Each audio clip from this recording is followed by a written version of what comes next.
was able to combine their different beliefs and practices. Okay. Well, before we start, I'm going to talk about that. Okay. Thanks. Okay.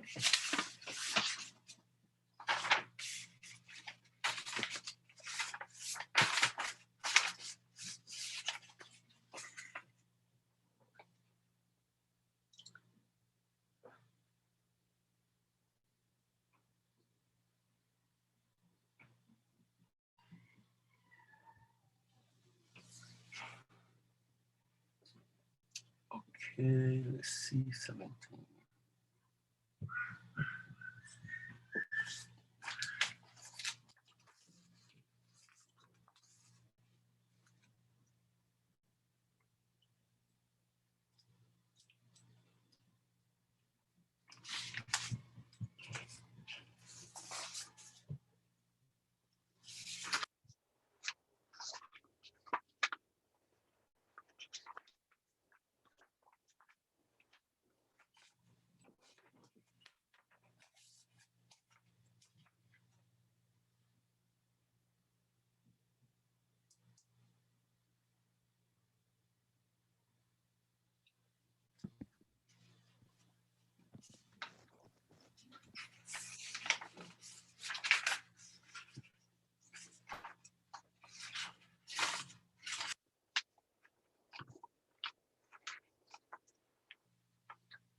Okay.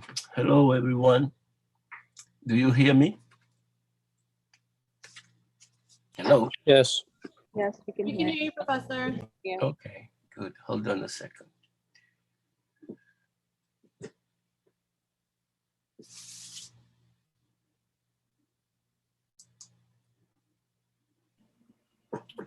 Okay.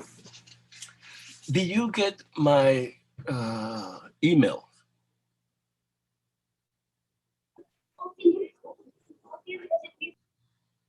Hello? Hello? Do you hear me?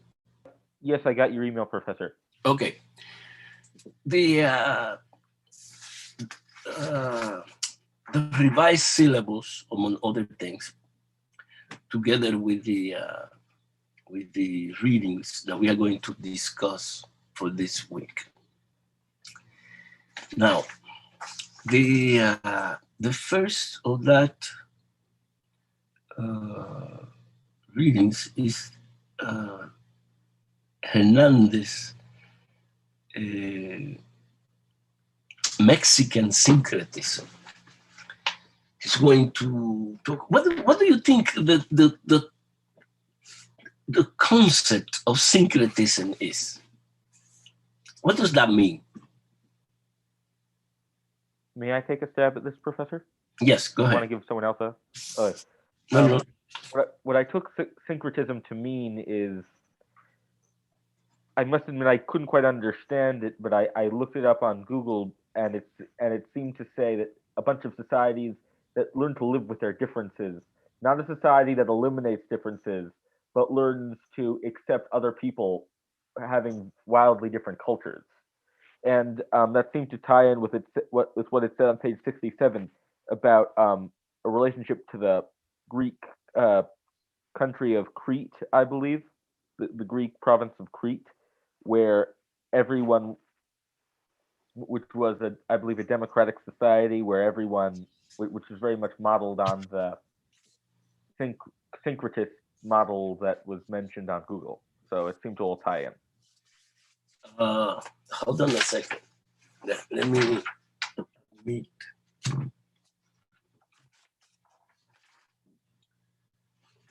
Wait.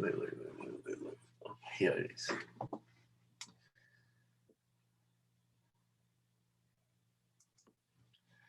Okay. That was good. Who else? Anybody else?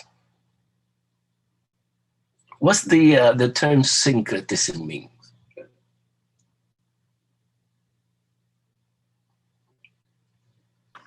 Professor, this is Fawzi. Yes. Yeah, so this is basically asking about the first question, right? So from the textbook, it said that the word was created by the Protestants in the early 1600s, and they created because they were trying to unite like different factions of reformers. And so from that, like how I defined it was that it means like the mixing and merging of conflicting ethnicities when they are facing like similar hardships. Yeah. Yes. That's good. Who else? What is your name? Fawzi. Also, okay. Please, when you answer the question, say your names, okay? To everybody. Okay, who else? Hi, Professor. I'd like to answer the question of what is syncretism. Kira, okay. Kira Velasquez. Mm-hmm. So the textbook says that syncretism is a way to like to express like an experience from someone in Latin America versus like an identity or something like that, and it just sort of syncretism explains the experience of the peoples from these regions as opposed to their identity. Okay. Who else? Who else? Anybody else? Yes, those things that you said, syncretism originally was applied to religious conversions.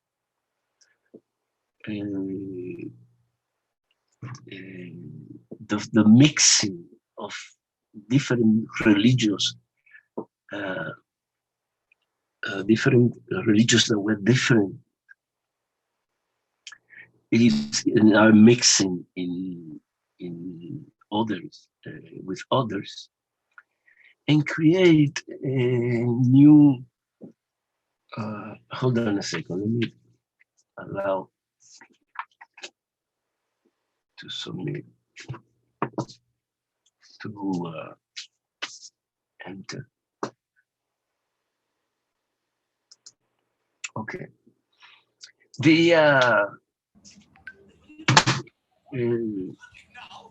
at first the term was used to talk about different religions that come together, right? The mixing of two or more religions. Of course, there's not such a thing as a pure religion, and all religious to some extent they are syncretic. They are syncretic religion. They have, especially Christianity, a religion that took from different pagan religions throughout history. It is not in the religious way that the readings talk about, that Hernandez talk about. He talking a religious as the convergence of different historical factors that have come from different ethnic, from different culture, from different ethnic background, that comes and enter into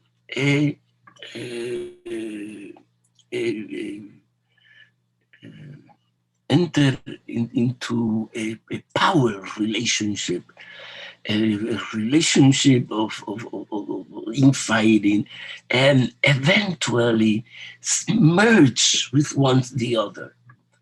Right? The one example, the convergence of Christianity and Christianity and the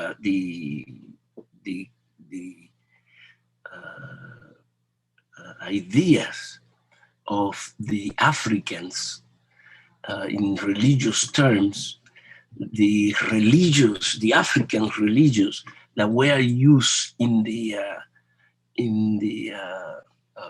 process of taking over the so-called New World, in the use of slavery, first against the natives, and then later, more important, the Africans. That led to a syncretic religion. And a syncretic religion, a religion that we all know that the African cannot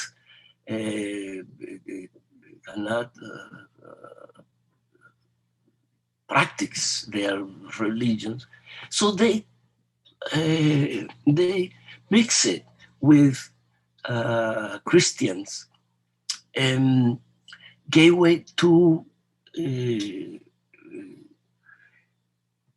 a new form of religion. For example, Santa Barbara and Changó have two names. Those things, the Christians were using one name, but in the Africans using another name to name the same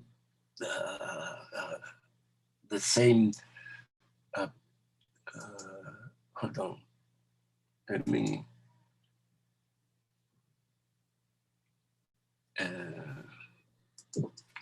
in the they named two different religions, and they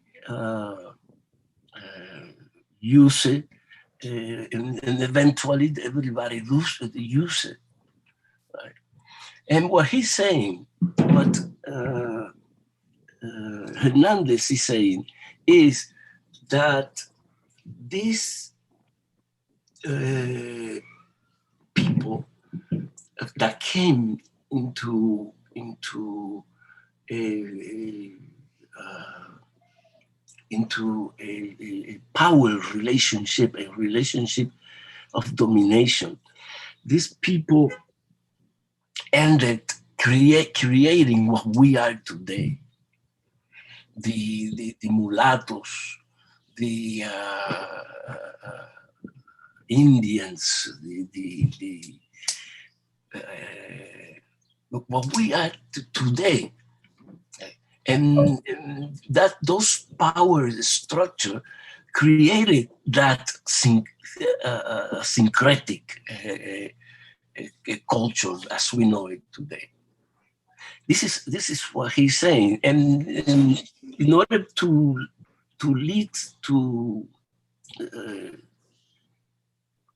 lead to that mixing, they have to go through what he called the concept of the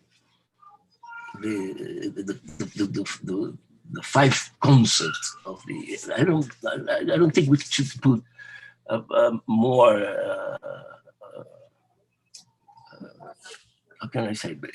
We can take that as the main thing, but what he tried to do is to say how describe this groups that participate in this creation of a new form of culture. A syncretic culture, a culture that is the result of different.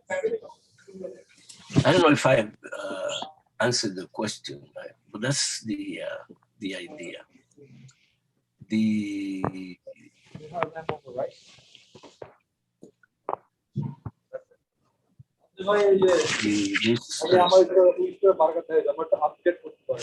Wait.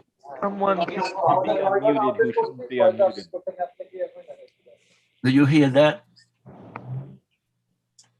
Okay. Anybody else want to say something about syncretism?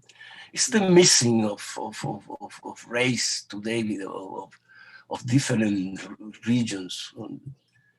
The concept was translated from religions to the history of people, of mixing people that have mixing experience. Hold on.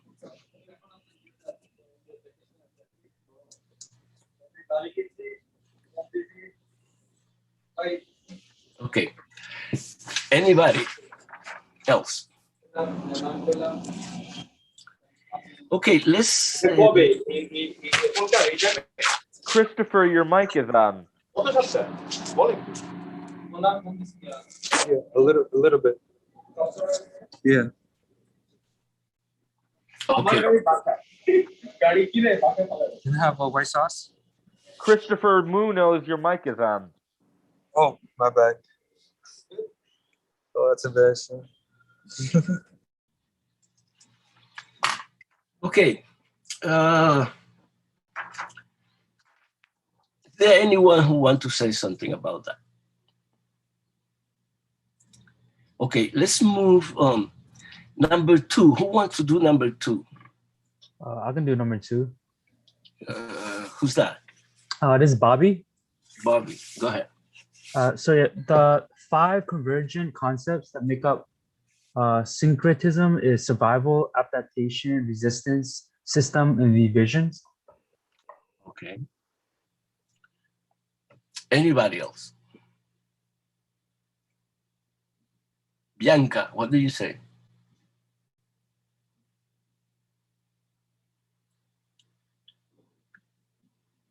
Christopher. Munoz, what do we say?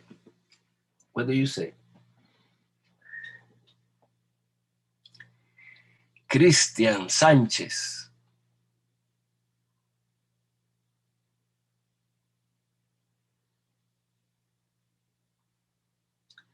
What were the 5 convergence? Well, who else answered that question? I can do it if you want. Okay, go ahead. I was basically going to say what the last person said: survival, affectation, system, resistance, and revisions. It's Okay. on page 68. Yes. In a row. Do you want to know more about the 5 divergent concepts? Yes, we're going to talk about the concepts throughout the answering the questions. Okay, who else? If you have all, of course, that's good. Number 3. Who wants to do number 3? I can do number 3. And that is Sabrina. Yeah. Okay, go ahead. Number 3 says, who were the first Latin Americans that became a part of the U.S.? I said that Chicanos were the first ethnic group to become part of the United States. Okay. Anybody else? I can answer that. Okay, Dora. I said that the Chicanos were the earliest Latin American ethnic group. Okay. Who else?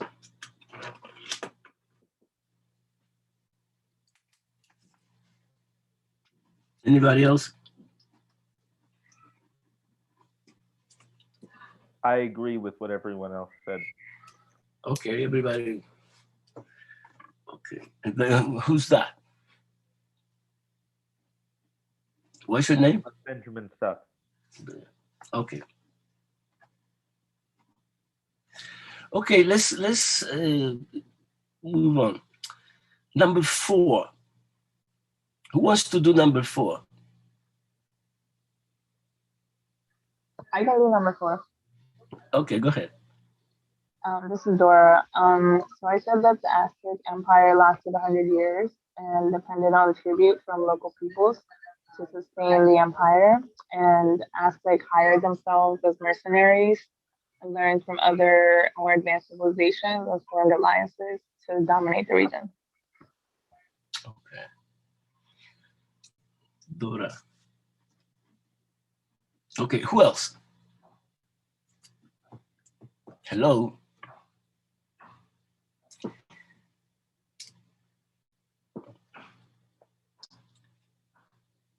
Amy, what do you say? I just for struggling for survival. Just to add on it, struggling for survival, the Aztecs achieved settlement by hiring themselves as mercenaries, learning from more advanced or influential civilizations, and securing their ethnicity and forming alliance with other nations. Who else? Hold on a second. Let me... May I take a crack at this? Yes, go ahead. I wrote that the Aztecs demanded tribute from their surrounding fiefdoms, fiefdoms. I'm not sure if I'm saying that right, which allowed them to maintain a broad loyalty among the Mexican people. Okay. Who else? Professor? Yes. This is Anthony. Pretty much agree with what everyone said. They pretty much touched based on everything that the Aztecs did.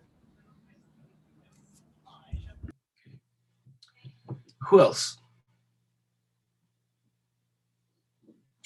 Okay, let me say something about this. The Aztec Empire, we had talked about this before, was one of the most important empire of the time. They have developed technologically enormously. The Aztec have a candela that was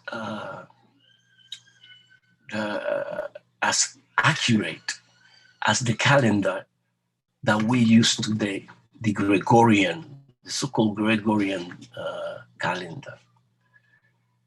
He could make, that means they were able to have knowledge, to a science,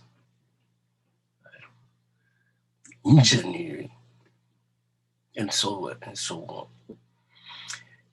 When the Spaniards arrived to Tenochtitlan,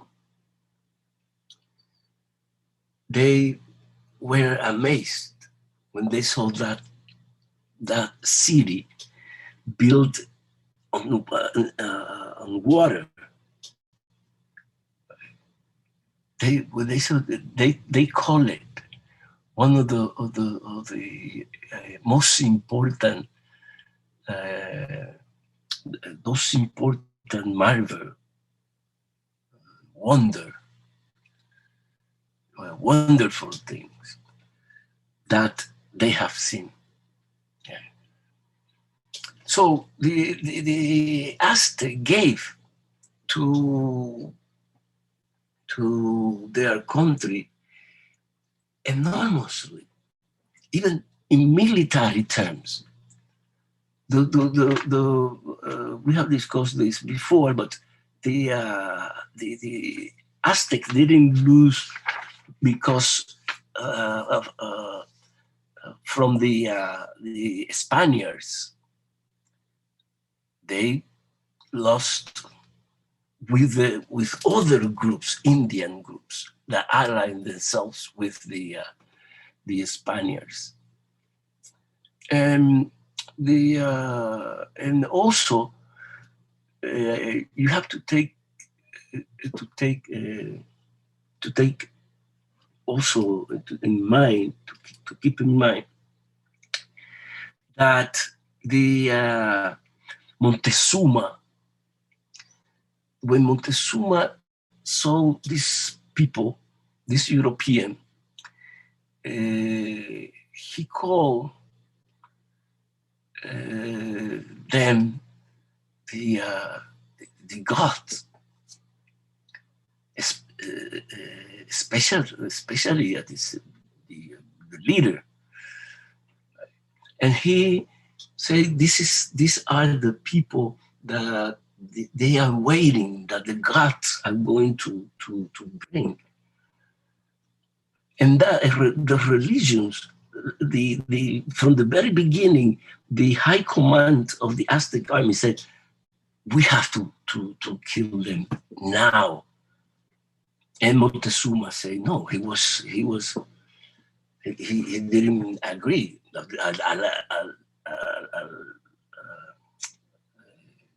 At the end, they have to kill Montezuma, but it was too late. It was already too late. So the Aztecs contribute enormously in the giving way to what is today Mexico as the path towards Mexico. And in those relationships, of course, Mexico is most people who live in Mexico, born in Mexico, are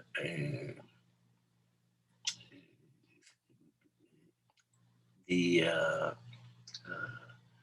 people that descend of from the Indians, right, the natives. But it is also a very mixed country because of that relationship, those concepts that Hernandez talks about. The defense, the everything that you mentioned, the survival, those kind of things they have to go through in order to arrive to what they are now, right, today. And that's the syncretic aspect that Hernandez is talking about. Okay, are there anyone that has something to say? Anybody? Okay. Let's say the number 5. Who wants to do number 5?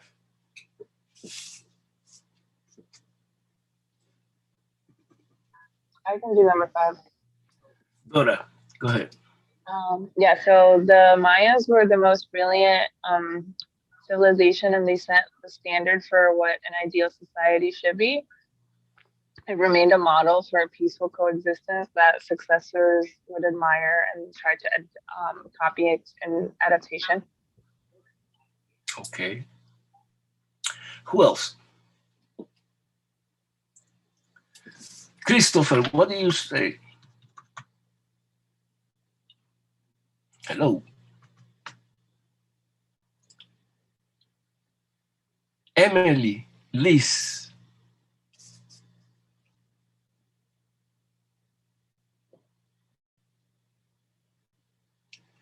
Okay. Bobby. Hello, Professor. It's Emily. Emily, go ahead. I said kind of the same thing, that they were like very well developed. That's pretty much it. Okay. Who else? Can I answer the question? Yes. Sure. Okay, so I said that Mayans were really advanced for their time period, and they still pose, like even though it's been years, they still pose as a model for a successful society. Like, Go ahead. wait, no, I'm done. Okay. Who else? Professor, this is George. George, go ahead. Yeah, I wrote for number 5 that the Maya civilization was widely considered the most brilliant and a set of standard for the ideal society. The Maya civilization remained a model for peaceful coexistence that successors admire and copy in adaptation. So it was like a model to other civilizations. They were so peaceful, and the way they governed themselves, it was brilliant. Yes. Thank you, Professor. Who else? May I take a stab at crack at this? Yes, go ahead. The Mayans set a standard for peaceful coexistence and technological achievement that other nations strive to emulate. Yes, that's true.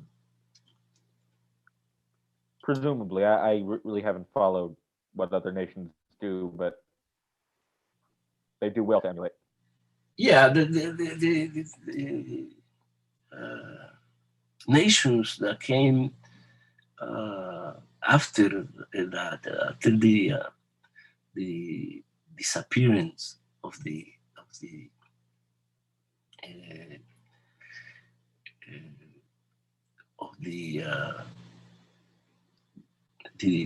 disappearance of the Mayans,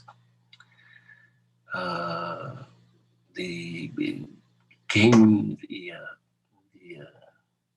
the Aztecs and many other groups in Latin America, especially in Peru. And these people somehow, nobody knows exactly why the Mayans, why they disappeared, what made them disappear. But it was some people say that it was sickness that other Indians,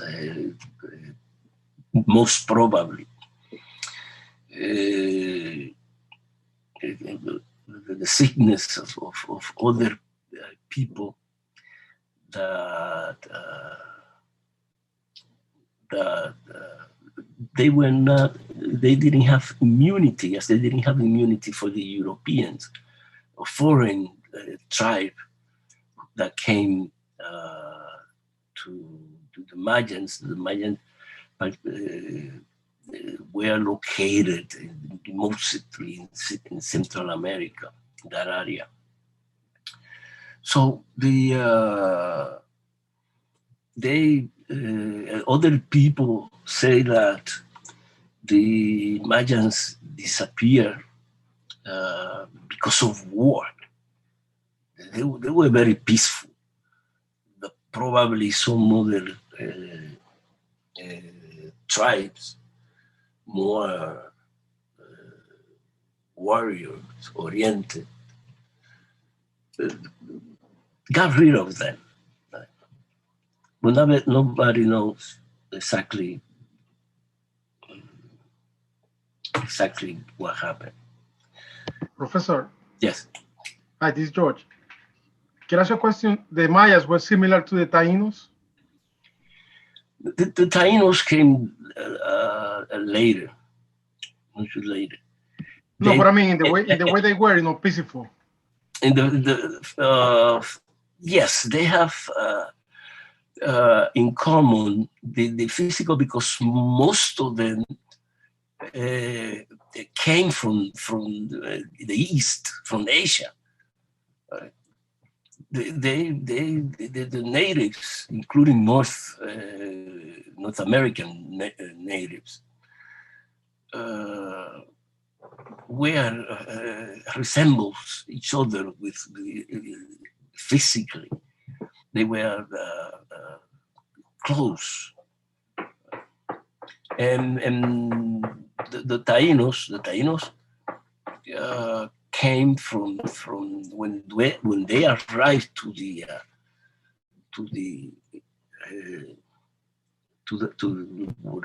what is the Española today. When they arrived to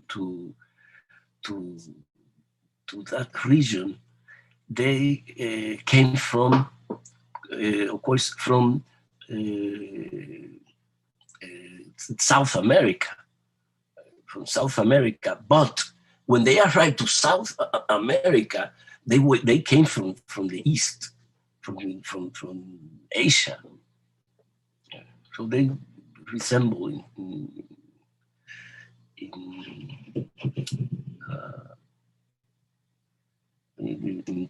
not only with the Taínos, but with others groups. The Taíno came from Brazil in a long process, and they from Brazil they went to Venezuela.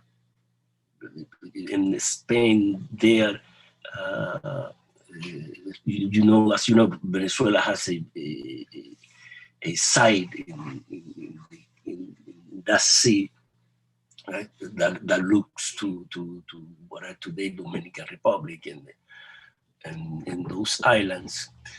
And from there, from Venezuela, they went to the islands.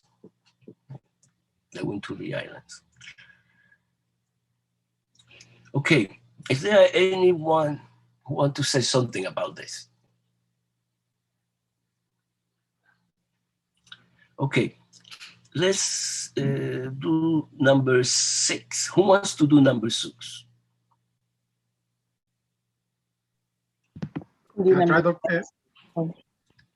George, I mean, who's that? Sabrina. George. Oh, okay. So go ahead, Sabrina. I'll let you go. Oh, thank you. Sabrina, go ahead. Number 6 says, what was El Grito de Hidalgo and what role did it play in Mexican history? I said that it was a battle cry that was first uttered by Father Miguel Hidalgo and Captain Ignacio Allende during the Mexican War for Independence, and it was basically a cry for independence during that war. That's all I have. Okay. Who else? Yes, Professor, let me go. I basically say something like her, but the only difference, it was the Mexican independence from Spain in September 16, 1810. Okay. Thank you. Go ahead. Who else? Who wants to answer that question? I can go, Professor. Go ahead. So I said that Miguel Hidalgo was a Criollo father who recruited Mestizo and Indio volunteers to form a guerrilla army to fight against the Spanish Peninsula. He was eventually executed, and his rebellion and then the fight started a revolution against the caste system and Spanish colonial rule. Okay, who else?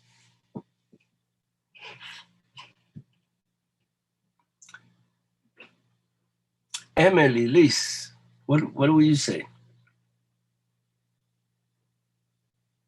Emily? Okay, Yala Rivera.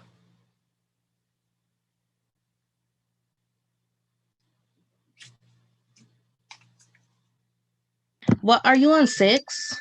Emily, Liz. Yeah, you're on 6. Yes. Oh, I feel like it's pretty. I feel like everybody pretty much said it. It was basically their independence. Okay. Yeah. Well, anybody else? Yes, el grito de Hidalgo, the cry to the weapons.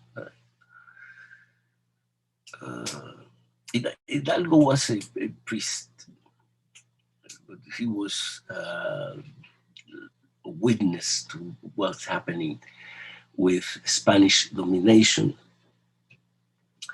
And it was, as you said, it was an act to, it was a cry to call people to take weapons to fight against the Spanish domination. And that process was similar to that what happened in with the independence of the United States from British control. Okay, the anybody else?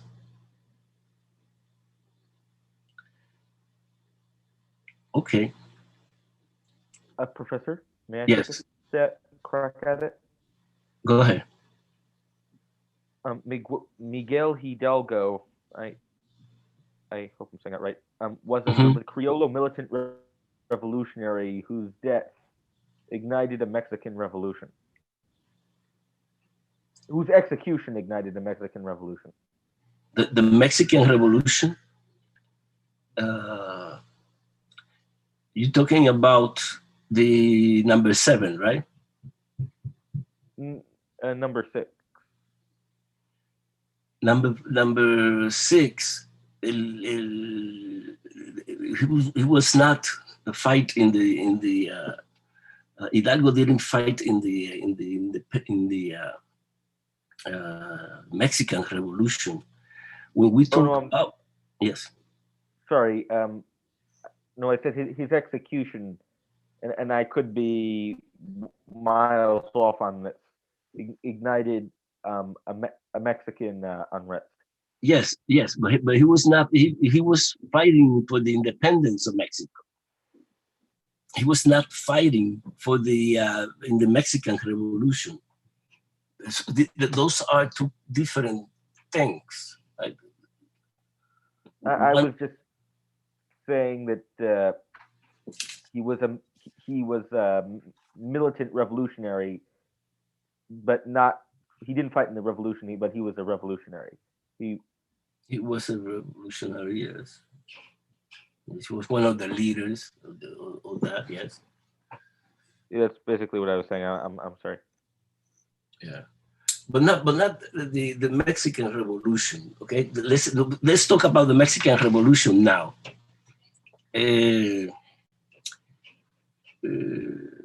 Number 7. Who wants to do that? Could I do number 7? Yes, go ahead. This is Benjamin Burgos, and so what I wrote is that during like the late 1800s and the early 1900s, the environment in Mexico wasn't the best. According to Hernandez, 85% of the population was illiterate, and they were also malnourished and struggling to survive. So as a result, this motivated the Mexican Revolution that began in 1910. And there were these charismatic leaders, they were common people, and this they were Emiliano Zapata in the south and Pancho Villa in the north, and they both bravely and tenaciously advanced the revolution.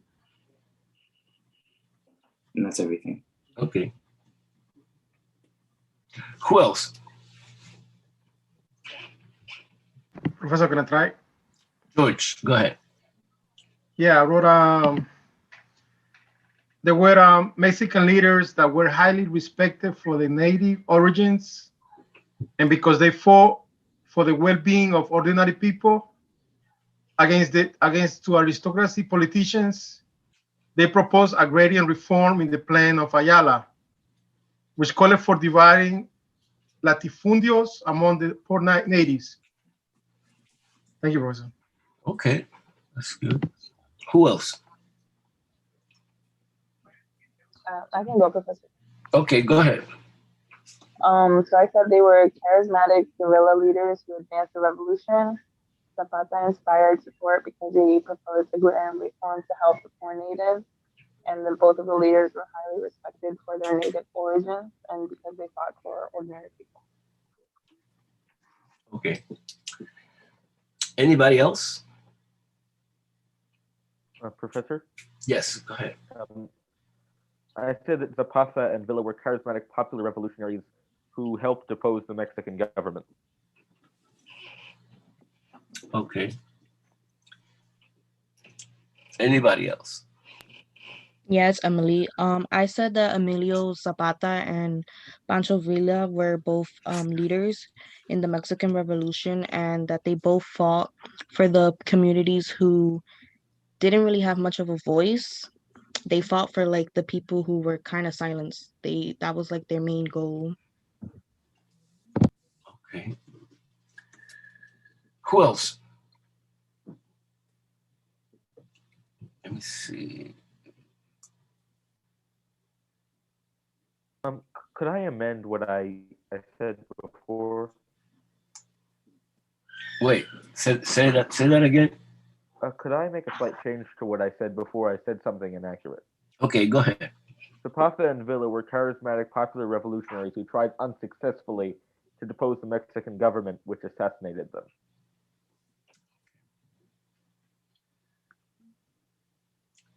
Who else? Let's see. Sabrina Rosado. I said basically what everyone else said, but I guess to add, I had that Emiliano gained popular support because he proposed agrarian reform in the plan of Ayala, which called for dividing latifundios among poor natives, and that they were both respected for their native origins because they fought for ordinary people's well-being as opposed to aristocratic politicians. And they, him and Pancho occupied Mexico City in 1914.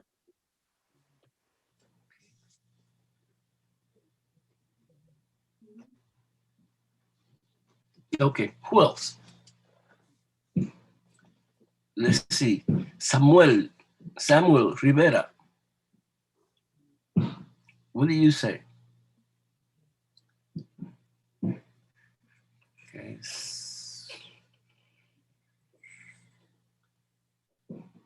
Sasha Hernandez. Okay. Vanessa Lopez. Professor? Yes, go ahead. This is Fozzie. So what I said was that, this felt like the classic story of a few charismatic leaders that are like fighting for the poor people against like everyone said, like against wealthy politicians and government. Okay. Anybody else? Okay, let me say something about that.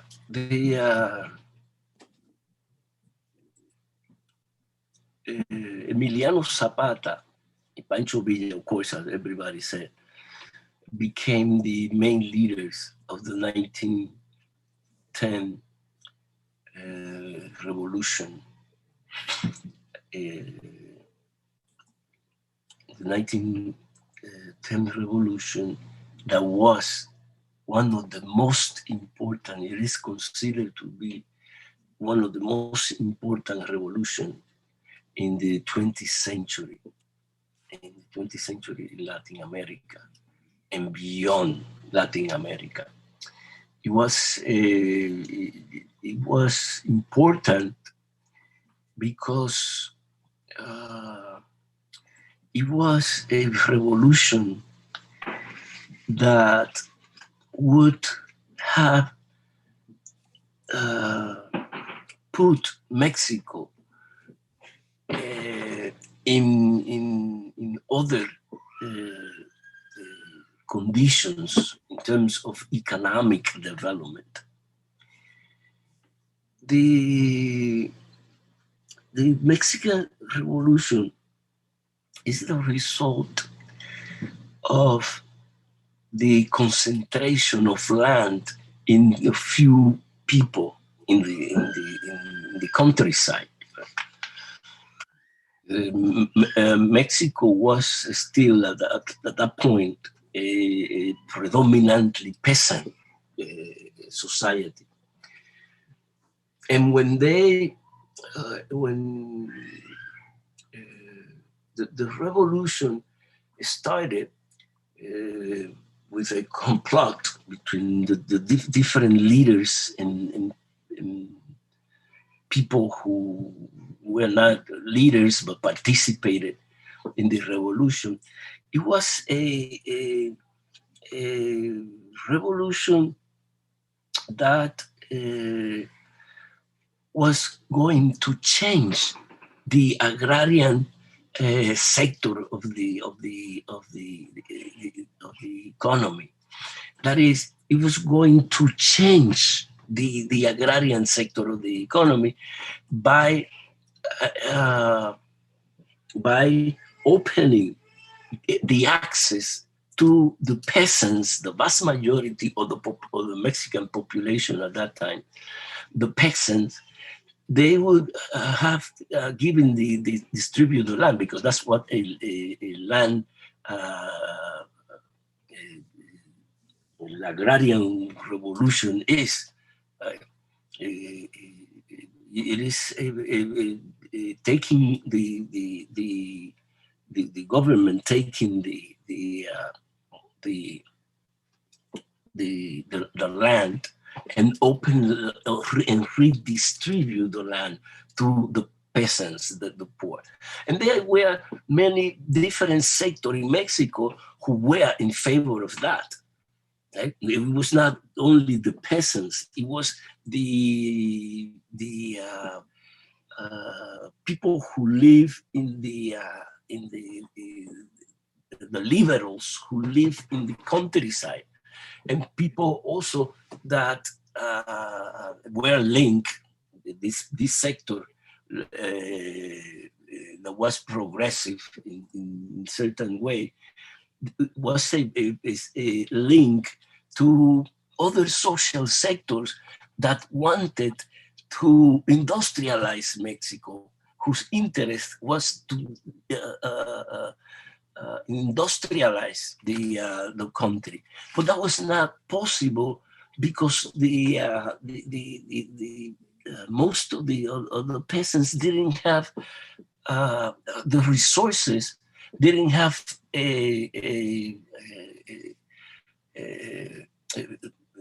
money, right? Didn't have a pay for their work, and that means because they didn't have the land, they have to work by others, but they get very little, and so sometimes in kind. If they work in the let's say the cigar company, they will get cigars or rice. In the rice, they will be given rice. Part of that. That's why I say in kind.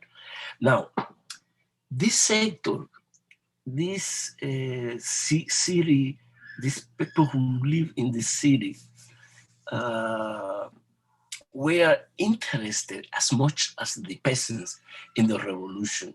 And that's why it was a revolution, the great revolution, because what they want, it was in their interest at that time.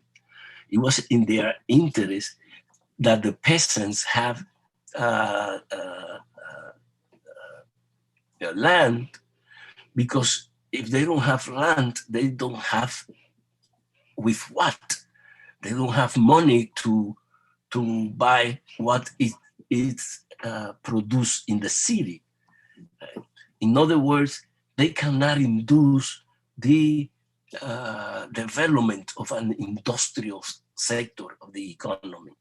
They cannot, the vast majority of the population don't have a source of income, then they don't have they don't have the capacity to write things. So it was on the interest of this sector who live in the cities. I'm trying to get the technical word for it. But they couldn't. It was in their interest to fight together with the peasants, and that is what created this revolution, a powerful revolution. Is there anyone who wants to say something about that? Can I just ask a quick question? Yes, go ahead.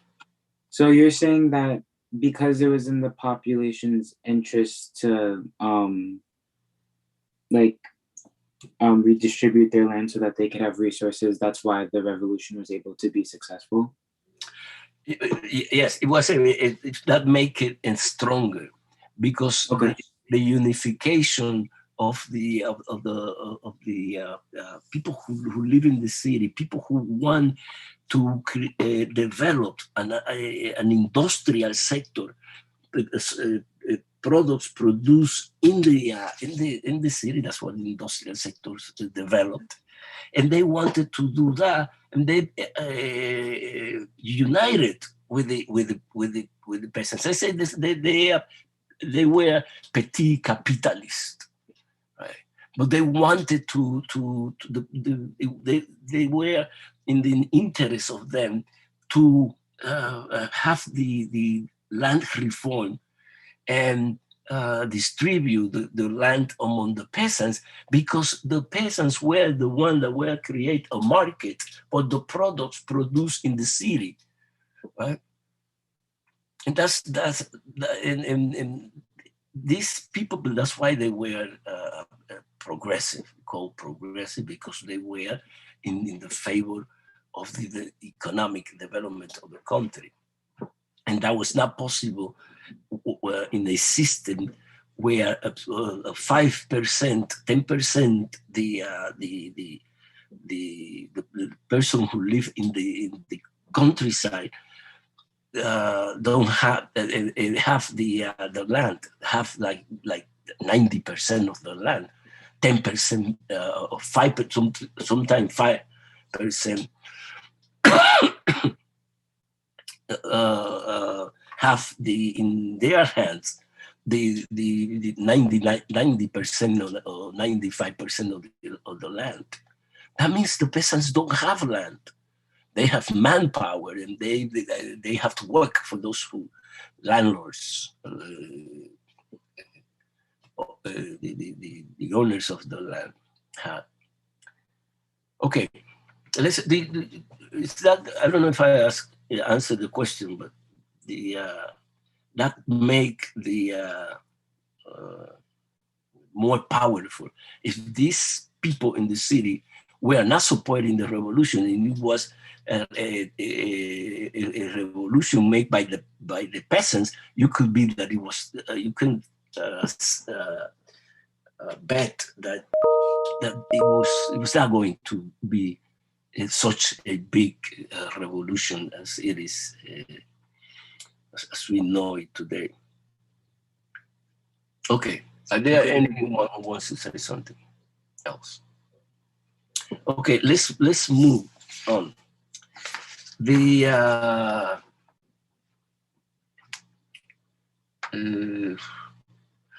Pancho Villa and Emiliano Zapata were one of the leaders of this revolution. Pancho Villa is well known because in Hollywood they portrayed him as a bandit.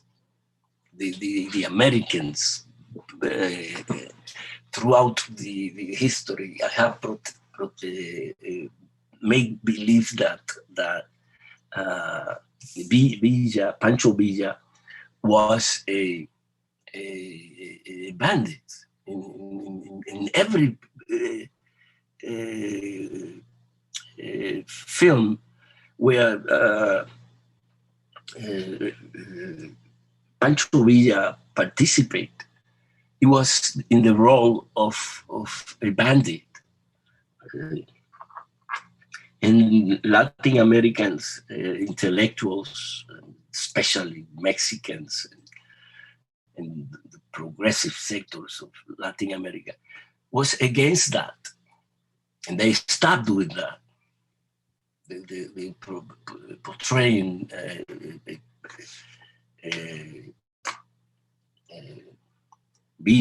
Pancho Villa, like a criminal who robbed in the west area of the United States. And that's a form of ideological indoctrination. Okay, the number 8. Who want to do number 8? Hello. I can do number 8. Okay, go ahead. This is Dora, and I said that Lazaro Cardenas, he applied the revolution's plan to distribute the 50 million acres to the campesinos, nationalizing natural resources for use under state control, building schools in rural areas, and restricting the Catholic Church's influence, and strengthening the labor productivity. Okay. Who else? Professor, may I take a shot at this? Okay, go ahead. NAFTA was a trade agreement between the U.S. and Canada, which expired. No, wait. It's not NAFTA. We're talking about number 8. Oh, sorry. I thought you said number 9. My bad. Sorry. No. I basically just said that Lorenzo Cardenas played the role of a progressive reformer who applied the plans of the revolution. Okay, good. Who else? I can go, Professor. It's Sabrina. Sabrina, go ahead. I said that part of Cardenas applying the revolution's plans from 1934 to 1940, it was part of that was that he distributed 50 million acres of latifundio land to campesinos, nationalized natural resources for use under state control, built schools in rural areas, restricted the Catholic Church's influence, strengthened labor productivity, and encouraged Mexicans to take pride in their native/Indianismo peoplehood and culture. Okay, very good. Who else? Anybody else on this? Okay, let's move on. We have like 10 minutes?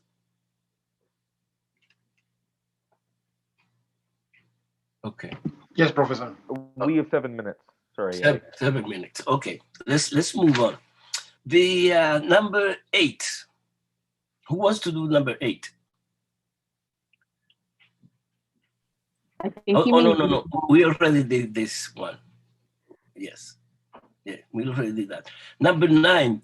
What is NAFTA and what was its social economic impact in Mexico? Who wants to talk about that? Professor, may I take a go at this? Go ahead. Who's that? Benjamin Stuck. Benjamin, go ahead. NAFTA was a trade agreement between the U.S. and Canada, which inspired Mexico to industrialize their export business. their production and export business. Okay. Who else? Professor, gonna try this, George. George, okay, go ahead. Yes, I wrote NAFTA is the North American Free Trade Association with the United States and Canada. It spurred Mexico to industrialization through alliances with Latin America and Asian nations. Mexico rapidly became a key player in producing and selling natural resources and manufacturing items in the emerging global economy. Thank you, Professor. Okay. Who else?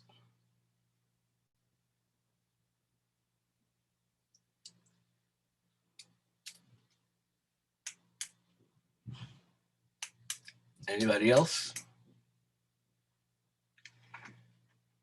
Micaela Hernandez. What do you say? What do you write? Kira Velázquez.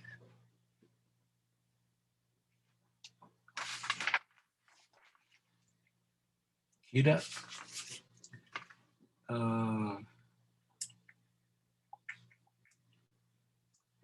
Bobby. What do you say? What do you write?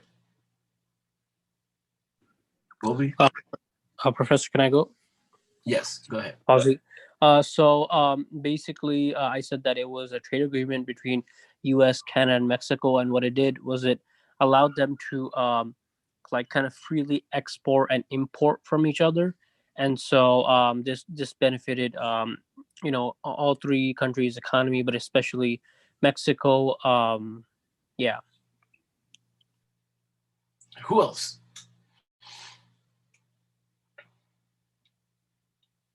Okay, let me take some. We have 4 minutes. I'm going to say something, and then when we come back, last time we're going to finish this. NAFTA was a result of the situation that the economy of the United States, of the American corporations, have slowed down to a point where they have to change the economic model. The economic model was shaped after in the context of the Great Depression. They have to create another model, because before that, before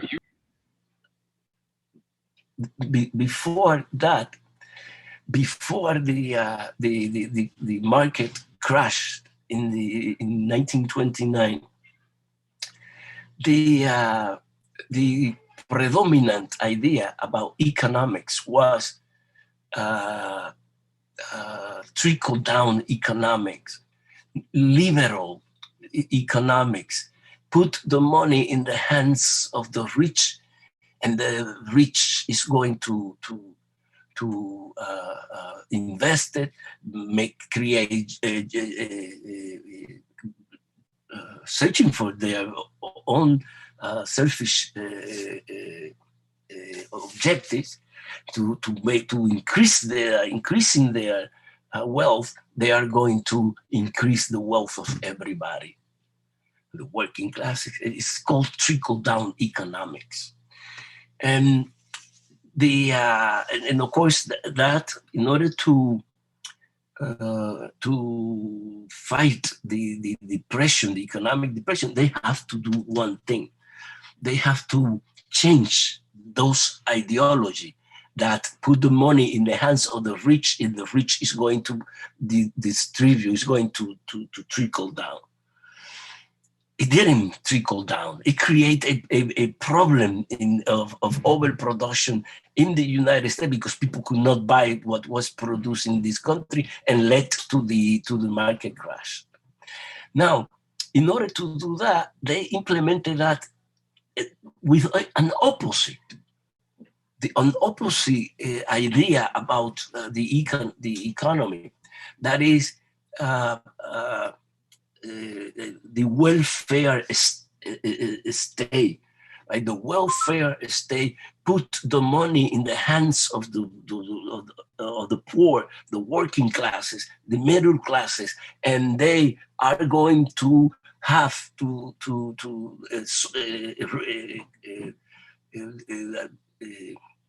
going to have the sufficient capacity to demand things, to buy things, but we have to transfer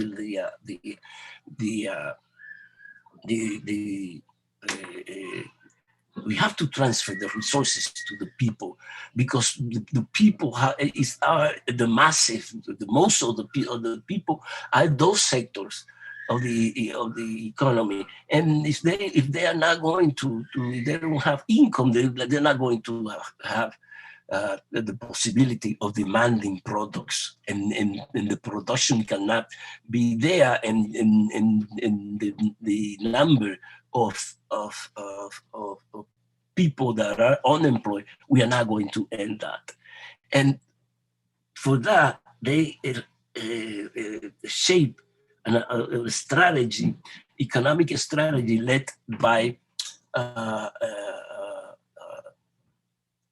an economist that were in favor of that change, and also by a president who became president who was also sustaining that idea, the distribution to the poor, the working class, etc., etc. We're going to finish here, and the next time we meet, we are going to start with this and finish with the remaining questions, and two more questions, I think. And on Wednesday, we're going to discuss a Caribbean syncretism, the Tainos and Africans, okay, about the Tainos. Okay, so